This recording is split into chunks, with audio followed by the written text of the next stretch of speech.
Chantal Guerrero. Coach, can you just give us some of your thoughts on today's game? Well, I think the first thing is I'm just really proud of our team. They battled all the way through. I think there were moments where we played some of the best volleyball we've played all year. And even in the moments when things weren't necessarily going our way, they stuck together, they played together, and they just battled against a really good Hendrix team. So I think I couldn't be prouder of how they went down swinging tonight. And you've only been back for a little bit. Tell us about how coming back and playing in these final few games, how that's been for you. It was definitely amazing just to get to play with my team again. That's all I've wanted all season. And just playing with these girls for the last 4 years has been the best experience of my life. And I'm just so glad I got to experience everything with them. You guys are an incredibly positive team. I don't think there was one time during the game tonight or last night or any game this season that I've seen any negativity on the court between you guys. How do you guys stay so positive throughout everything, even when you're down and even when you guys are trying to come back up? You guys stay so positive. How do you do that? I think it's mostly because of our team chemistry just off the court. We're such great friends with each other that, we just want to encourage each other in everything we do. We love each other and we want everybody to do their best. Lauren, you led the game with assists, so how do you think your offense played today? They played great. They found the holes. They swung off the block. They really just had some really awesome kills and even helped me out with some bad sets sometimes, so I'm very proud of them. Lauren, talk a little bit about your, you actually were tied for the team lead in kills with 9 and led the team with a 292 hitting percentage, and some of those kills on the second ball were just huge momentum changers. Just talk about, being the setter and being that second ball killer, so to speak. It's really just watching the other side of the court and seeing where they are and where the holes are, and Coach told me to attack zone 1 as much as possible, and I did that, and it was just, it's fun to do sometimes, especially if our hitters just need a break or something, just to throw that in there a few times and really test the defense on the other side to see if they're ready for it. It seemed like blocking was huge, momentum switch in the game. Guys had 31 assisted blocks. Katie, just talk a little bit about, that seemed to be a crucial part of us retaking the lead, but also Hendrix had some key blocks late. They didn't really have the total of Barry, but really just talk a little bit about the blocking game and your game tonight. Well, funny you say that, because we actually do play a blocking game on our side. So we try and we play who can get the most blocks, and so it kind of helps with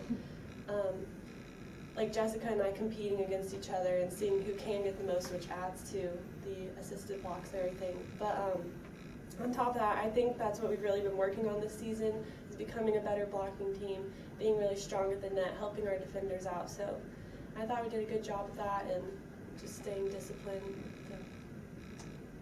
What was the most difficult aspect of Hendrix that you guys faced tonight?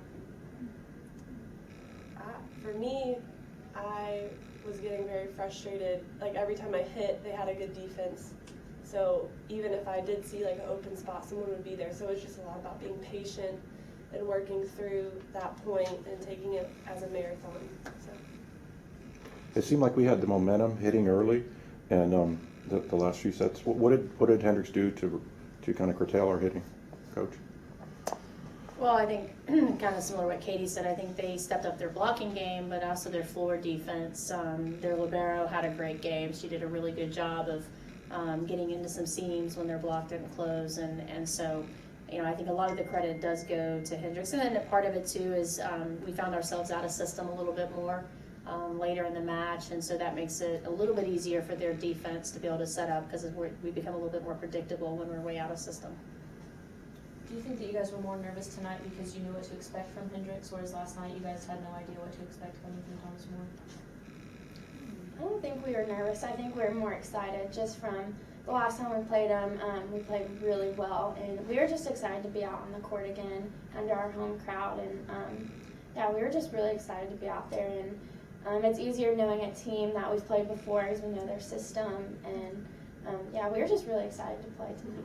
You guys had a great turnout last night and tonight from Vikings fans. Last night, 1,000 maybe plus. So how do you think that helped, or what was that like playing with so many people out there shooting for you? I think the energy just that all of our fans brought, we really fed off of that.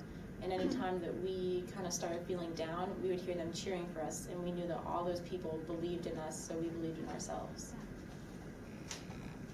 How do you think the team has come together at the end of the season? Since Stromberg, you're gone, how do you think the rest of the team has really kind of molded together into this last few games?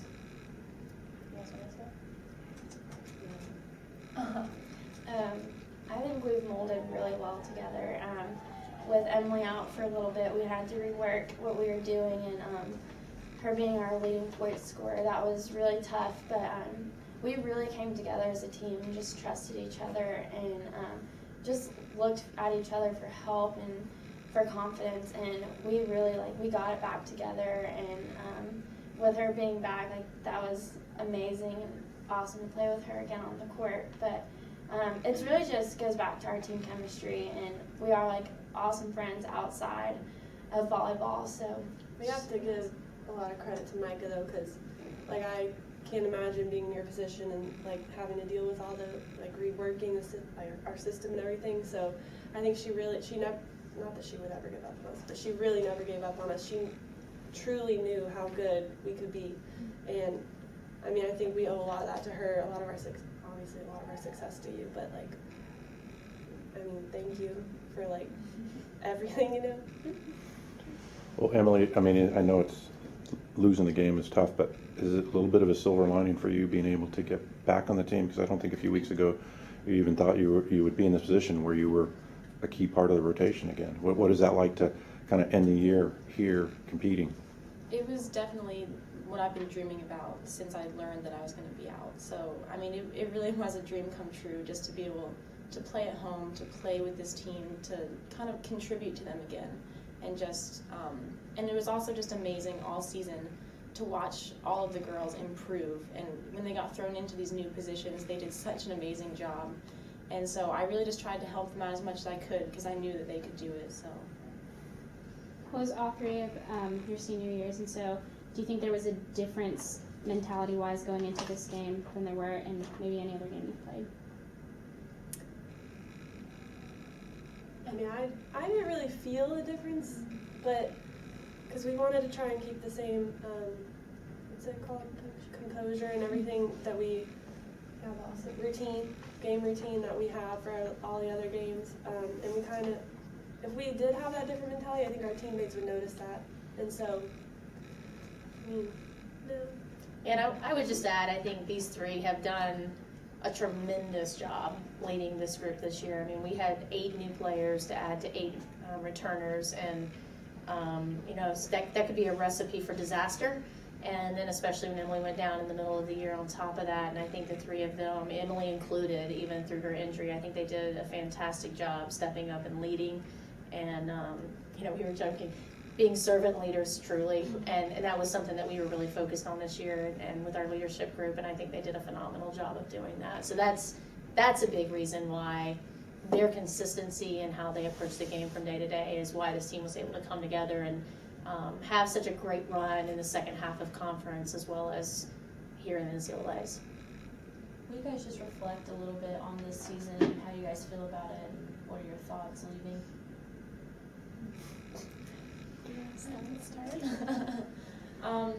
I'll definitely say this is not how I expected the season to go. No one ever thinks they're going to get injured, but I don't think I would change it because just the way that we got to see our team work through that diversity and that adversity was just amazing. And I think we came out better for it. And I mean, just playing for this program, playing for Coach, playing with Katie and Lauren, the rest of our team, has truly been the best experience of my life, and I would never, ever give that up. You finally broke down Katie over. Summed it up. Yeah, I agree. Very cool. You got it. It's just been such a blessing to be part of this program. It really is just a family, and through these 4 years, you meet your best friends, and these two, well, it's just like an awesome friendship, and even friendships with our coaches has been amazing, and just the girls that she brings into this program is just, they're amazing girls, and we wouldn't want to be anywhere else. Well, we love watching you guys play. Congratulations on a really awesome season. Thank you, ladies. Thanks, guys.